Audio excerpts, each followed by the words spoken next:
O Jan, kumusta benta this month? Ay, sir. Yun, sir. Wala pa po akong benta ngayon, sir, pero meron naman po akong prospect, sir, and 12 site trippings po na nakaabang.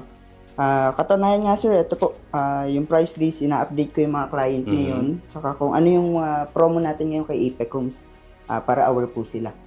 Well, that's good, Jan. Alam mo, Jan, hindi naman benta lang ang sineselebrate natin. No? Actually, yung mga ginagawa mo like follow-up, and even yung mga site trippings mo for how many number of clients na din, no? It's already a progress, no?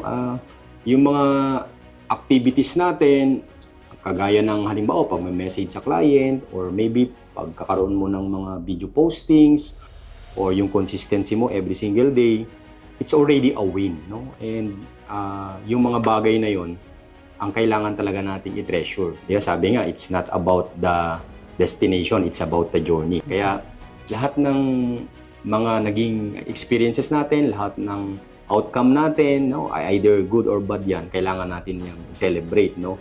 Kaya masaya na tayo para doon. Yes, so, I think let's have some coffee to celebrate it. Tara, sir. Coffee Galilee tayo.